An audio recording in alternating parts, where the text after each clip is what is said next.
La Turquie est un pays qui a à peu près la même histoire que nous, sur le plan colonial, mais également sur le plan des défis culturels auxquels vous avez été confrontés et qui vous ont amené certainement à faire un certain nombre de révolutions. Tantôt, je parlais un exemple basique, trivial, c'est l'enseignement en langue locale, nationale. Et ça, c'est extrêmement important pour nous. Monsieur le Président de la République, je me réjouis de votre souhait, j'allais dire même votre décision, de hisser nos échanges à la barre des 1 milliard de dollars, c'est-à-dire les multiplier quasiment par un peu plus de 3. C'est appréciable et ça dénote d'une ambition et d'une volonté à laquelle nous allons répondre. Parce que je l'ai dit à l'entame de mes propos ce matin, nous n'avons pas encore exploré la totalité du potentiel relationnel entre nos deux pays. Et sur tous les secteurs que vous avez tantôt cités, l'agriculture, le secteur des énergies, le secteur des transports, dans ce que nous essayons de faire dans le cadre de la vision 2050, la Turquie a sa place à nos côtés en tant qu'investisseur, en tant que partenaire stratégique et institutionnel. Dans ce que nous sommes en train de faire, je vous ai présenté tantôt également la situation dont nous avons hérité. Nous n'avons pas honte d'en parler. C'est un passif dont nous avons hérité et qui met notre pays dans une position assez délicate sur le plan des finances publiques, sur le plan budgétaire. Mais nous avons décidé résolument de prendre notre destin en main. Vous avez parlé tantôt des enjeux qui concernent l'Afrique. L'Afrique, ce n'est pas l'avenir du monde, c'est le présent du monde. C'est le pays, c'est le continent qui a encore des marges extrêmement importantes pour pouvoir tirer la croissance mondiale. Ailleurs, c'est peut-être en termes de nouvelles technologies, en termes d'innovation, qu'on peut envisager la croissance. Mais en Afrique, c'est dans l'économie classique même. Tous les secteurs sont à développer et il y a de la place à prendre.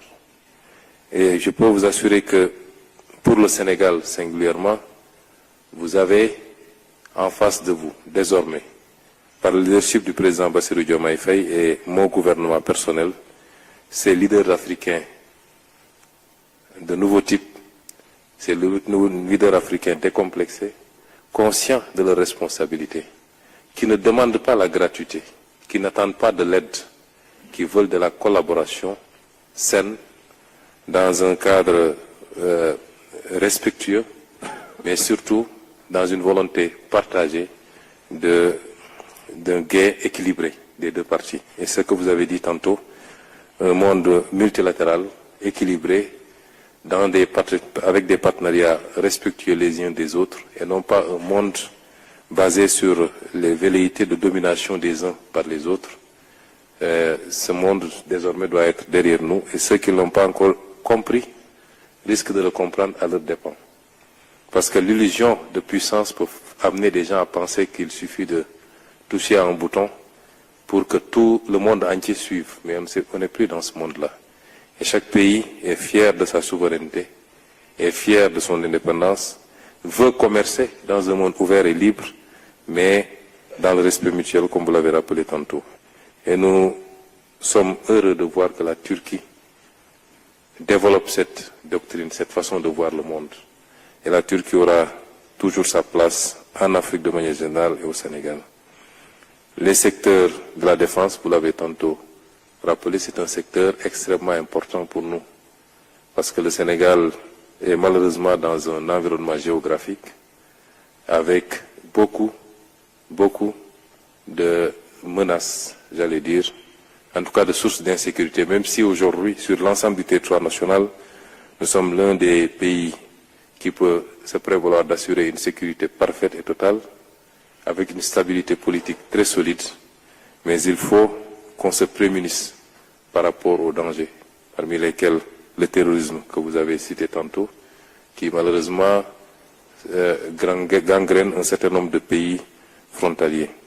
Et la Turquie aujourd'hui qui a réussi en un temps record à développer une industrie d'armement très solide peut être ce partenaire-là, avec, comme je l'ai dit, une volonté politique que vous-même vous allez porter et qui nous permettra, dans des conditions dont nous allons discuter, dont nous avons déjà discuté, de pouvoir nous approvisionner, nous équiper, nous entraîner également, travailler également dans le domaine du partage de renseignements pour mieux sécuriser notre territoire national. Monsieur le Président,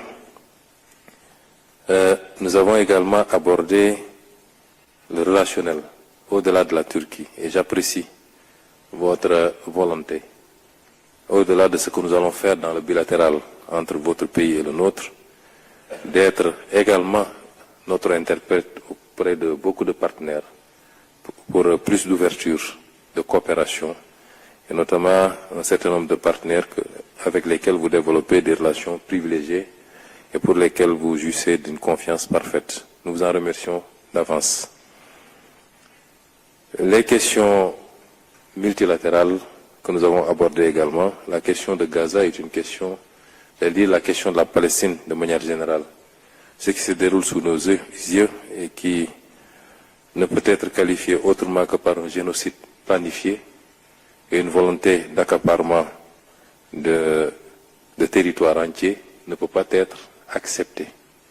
Et le Sénégal a toujours eu une position constante sur la question de la Palestine, et à la tête du comité pour la défense des droits inaliénables du peuple palestinien depuis sa création, continue à élever sa voix à chaque fois que de besoin pour dire non à ce qui se passe actuellement et que rien ne justifie.